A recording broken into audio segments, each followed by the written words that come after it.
성도님들은 누군가로부터 어떠한 이름으로 불리기를 원하십니까? 그리스도인인 우리에게 참 잘 어울리는 이름이 있습니다. 그 이름은 바로 예수님의 제자라는 이름입니다. 우리가 우리 자신을 예수님의 제자라고 불리는 것이 익숙하지 않은 것은 제자는 어떤 특별한 소명을 받은 사람이라고 생각하기 때문입니다. 제자는 특별한 소명을 받은 자에게만 불려지는 이름이 아니라 예수님을 믿고 따르는 우리 모두는 예수님의 제자입니다. 예수님은 공생의 3년 동안 예수님의 제자들을 참 다양한 방법으로 훈련시키셨습니다. 그런데 그 훈련의 핵심은 동행이었습니다. 예수님은 제자들과 함께 동행하심으로 제자들을 훈련시키셨습니다. 어떠한 상황, 어떠한 장소에 있든지 제자들과 함께 하심으로 그들이 어떠한 삶을 살아야 하는지 예수님은 몸소 보여주셨습니다. 오늘 본문은 오병이어의 사건을 기록하고 있습니다. 14장에 기록된 오병이어의 사건과 15장에 기록된 칠병이어의 사건의 핵심은 동일하지만 엄연히 다른 사건입니다. 눈에 보이는 차이는 이러합니다. 기적에 사용된 떡과 물고기의 양이 다릅니다. 떡 5개, 물고기 2마리. 떡 7개, 물고기 2마리. 군중의 수도 다릅니다. 여자와 어린아이를 제외하고 5,000명, 칠병이어 때는 4,000명. 먹고 남은 양도 다릅니다. 오병이어 때는 12바구니, 칠병이어 때는 7광주리. 사실 이 두 사건의 결정적인 차이는 눈에 보이지 않는 곳에 있습니다. 첫째는 사건이 다르다는 것입니다. 오병이어 때의 무리들은 잔디에 앉아서 먹었습니다. 그런데 칠병이어 때는 땅에 앉아서 먹었습니다. 잔디나 땅이나 똑같은 것 같지만 사실은 그렇지 않습니다. 이스라엘에는 봄철에만 풀이 푸릅니다. 잔디가 무성한 때는 봄철입니다.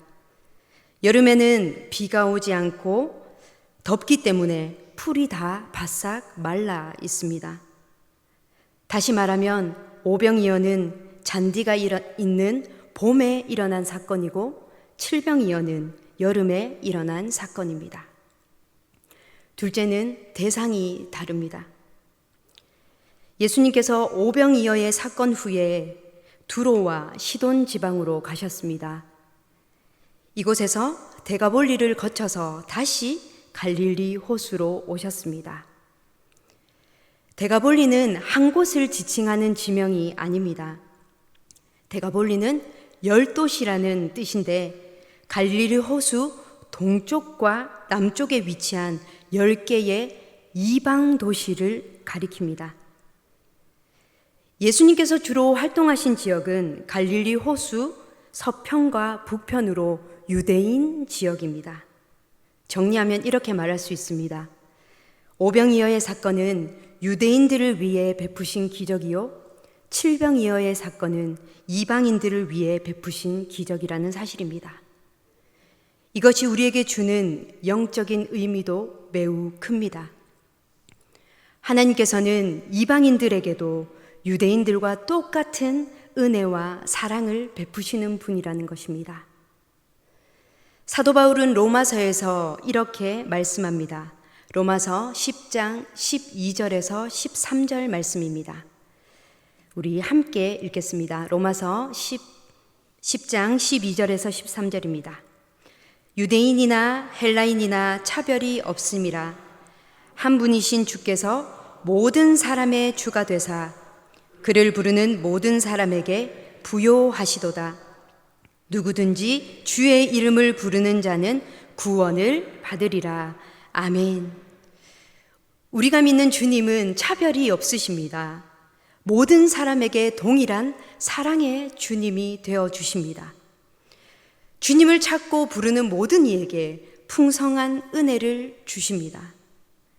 이방인인 우리에게도 복음이 들려지게 하시고 지금 여기 이곳에서 하나님을 예배하는 은혜를 주셨습니다. 예수님께서 지금 빈들에 계신다는 소식을 듣고 수많은 사람들이 몰려왔습니다. 예수님은 모인 수천 명의 사람들을 불쌍히 여기셨습니다. 그들 중에 병든 자들을 고쳐 주셨습니다. 그러다 보니 때가 저녁이 되었습니다. 제자들이 예수님께 이렇게 말합니다. 15절 말씀입니다. 저녁이 되매 제자들이 나와 이르되 이곳은 빈들이요 때도 이미 저물었으니 무리를 보내어 마을에 들어가 먹을 것을 사 먹게 하소서. 제자들은 언제나 예수님과 함께 있었습니다.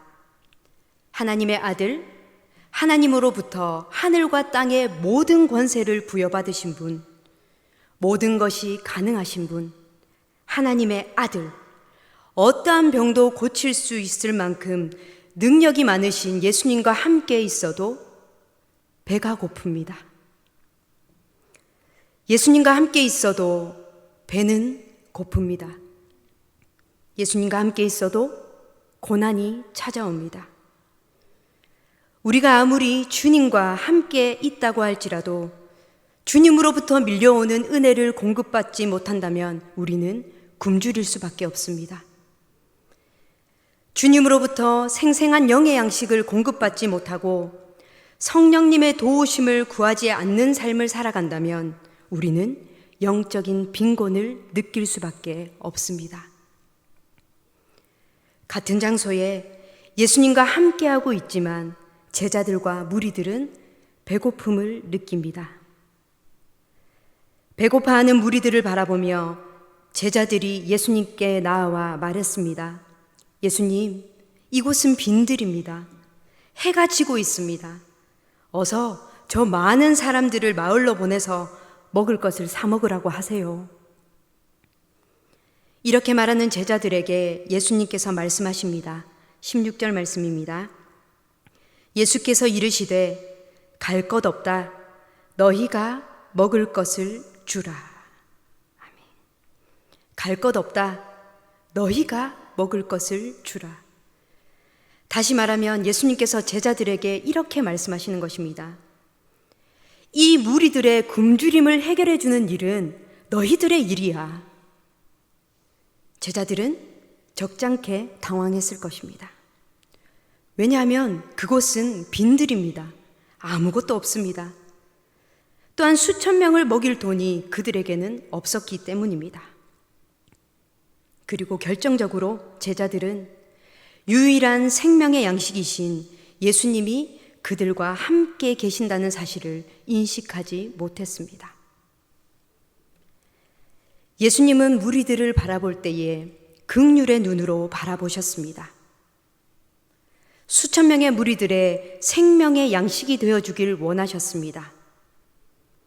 그러나 제자들의 시선은 무리들을 향한 긍휼의 마음도 없었고 생명의 양식이신 예수님을 바라보지도 못했습니다. 예수님의 눈에도 배고픈 무리들의 모습이 들어왔습니다. 그러나 그들의 배고픔보다 긍휼의 마음이 먼저였습니다. 예수님은 오병이어때에도 칠병이어때에도 예수님의 기적은 이렇게 시작되었습니다. 마태복음 14장 14절 제가 읽겠습니다. 예수께서 나오사 큰 무리를 보시고 불쌍히 여기사. 아멘. 마태복음 15장 32절입니다. 예수께서 제자들을 불러 이르시되 내가 무리를 불쌍히 여기노라. 아멘. 기적은 언제나 예수님이 불쌍히 여김으로 시작되었습니다. 예수님은 예수님의 제자들도 예수님과 동일한 마음을 품기를 원하셨습니다. 현실적인 문제를 이성적으로 바라보기보다 예수님의 마음으로 무리들을 바라보기를 원하셨습니다. 긍휼을 베푸실 주님이 그들과 함께 계시고 생명의 양식이신 주님이 그들과 함께 계시는데 제자들은 무리를 긍휼히 여기지도 못했고 예수님을 바라보지도 못한 것입니다. 우리는 기적을 바라고 기적을 경험하는 삶을 살기를 원합니다. 기적을 경험하는 사람이 되려면 나와 함께 하시는 예수님을 바라고 예수님의 도우심만을 구할 줄 알아야 합니다. 기적을 경험하는 사람이 되려면 나와 함께 하시는 예수님처럼 누구를 바라보든 불쌍히 여기는 마음을 가져야 합니다. 왜냐하면 우리 한 사람 한 사람은 주님 앞에 불쌍히 여김을 받아 먼저 구원받은 존재이기 때문입니다.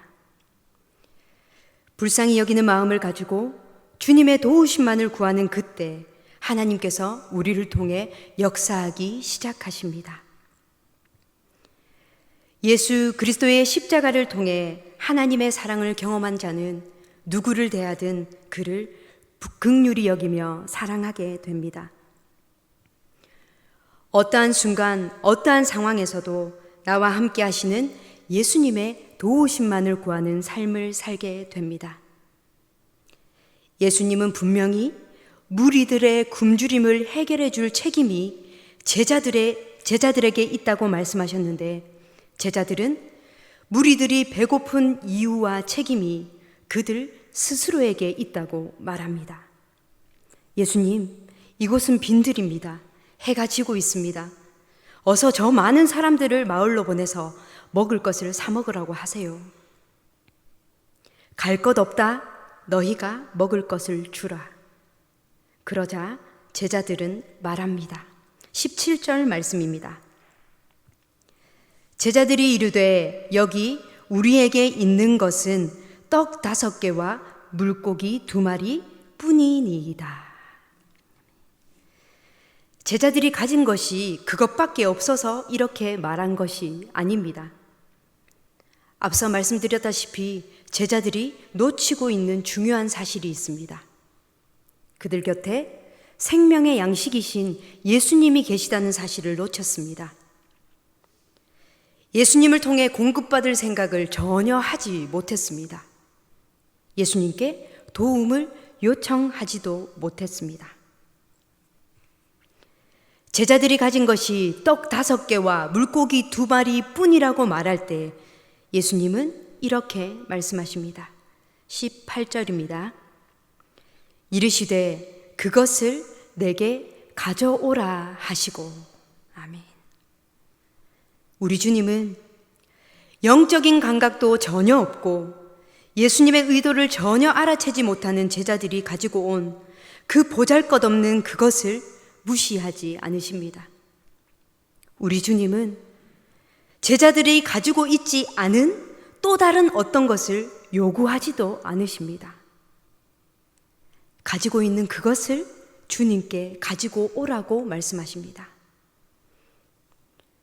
하나님께서 우리에게 믿음을 주셨습니다. 하나님께서 우리에게 주셨지만 날마다 매 순간 우리에게 필요한 것이 믿음입니다. 내가 가진 것이 적다고 절망하지 않고 주님을 바라보는 것, 내가 가진 보잘것없는 그것을 주님께 내어드리는 것, 이것이 바로 믿음입니다. 예수님은 하나님의 아들이십니다. 하나님으로부터 하늘과 땅의 모든 권세를 부여받으신 분이십니다. 예수님은 모든 것이 가능하신 분이십니다. 예수님은 영적인 굶주림을 해결해 주실 수 있는 유일한 분이십니다. 이렇게 모든 것이 가능한 분이심에도 불구하고 예수님은 자신이 하실 수 있는 일을 하셨습니다. 하나님의 아들이신 예수님은 성육신 하셨습니다. 이 땅에 오신 예수님은 참신이시고 참 사람이십니다. 이런 예수님이 막강한 세계 강대국 안에서 천대받는 한 사람의 유대인으로 오셨습니다. 우리와 동일한 육신으로 시간과 공간의 제약을 받는 이 땅에 오셨습니다. 예수님께서 5천 명을 배부르게 먹이신다고 해서 전 세계에 기근과 기아가 없어지는 것이 아님을 예수님은 아셨습니다. 병든 자와 마음이 상한 자를 고친다고 해서 이 땅에 질병이 근절되지 않는다는 것도 아셨습니다. 그럼에도 불구하고 예수님은 예수님이 하실 수 있는 일을 하셨습니다.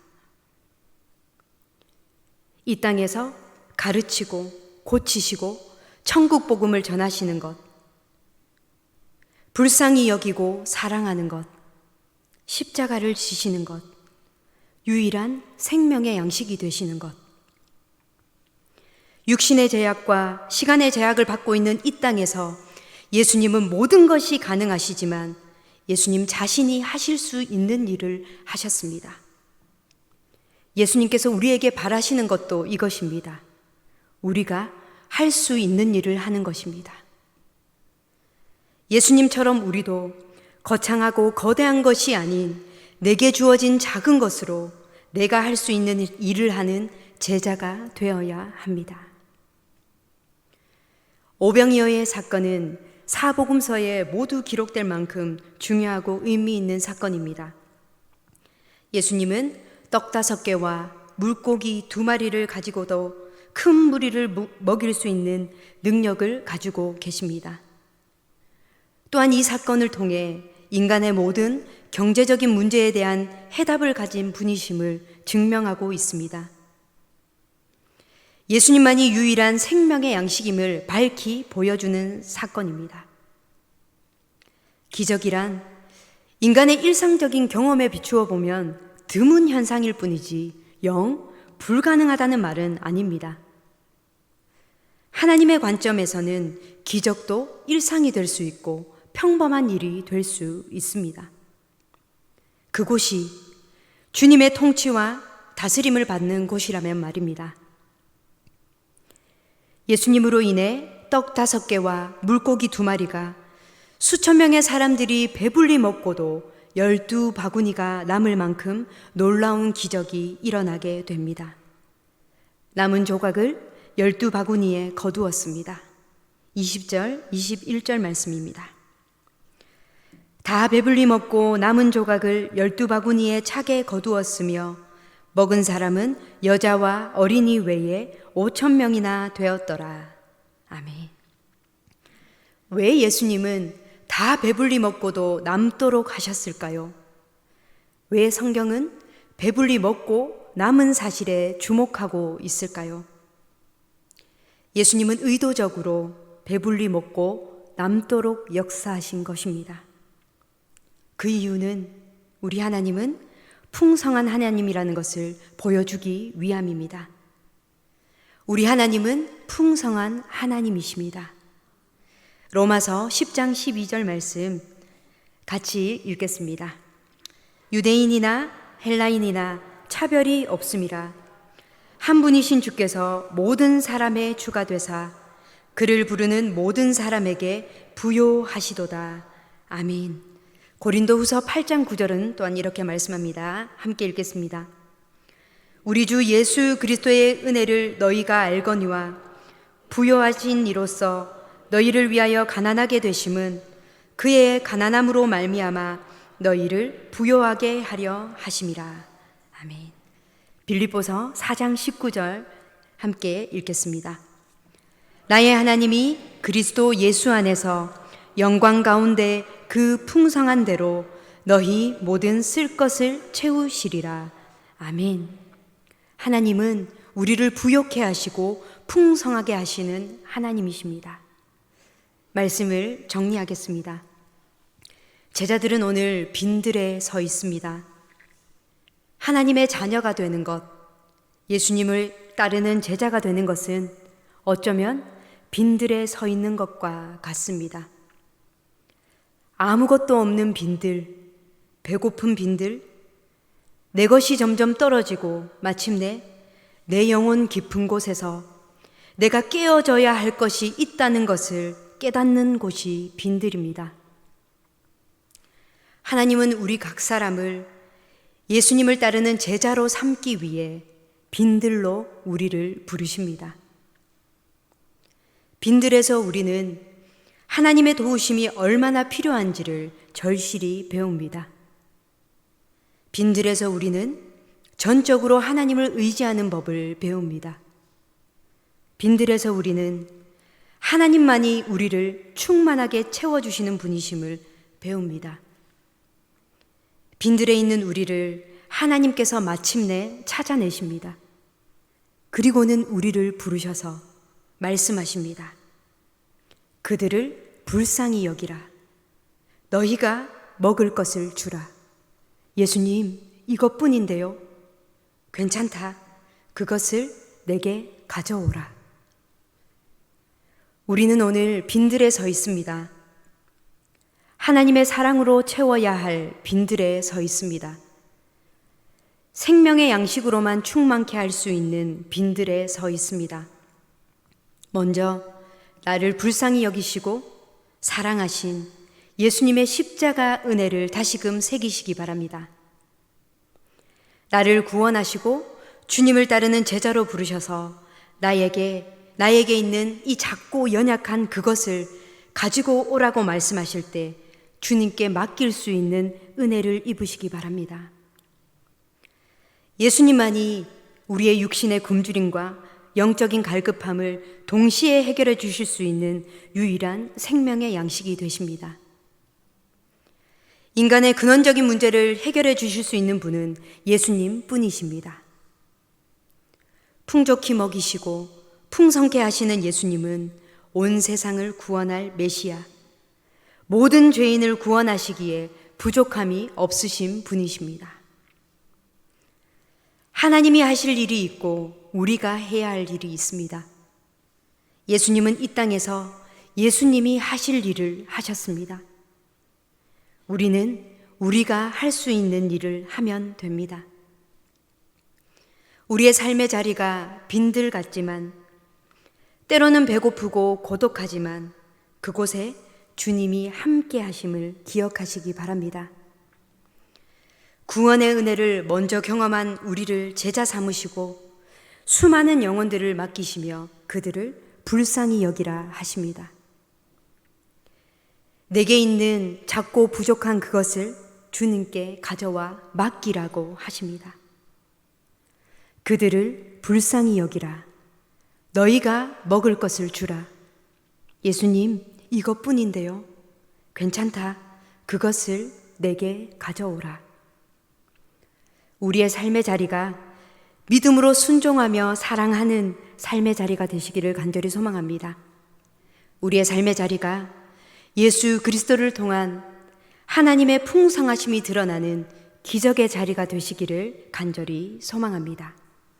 기도드리겠습니다. 사랑의 아버지 하나님, 예수님의 십자가 은혜로 우리를 구원하여 주셔서 감사합니다.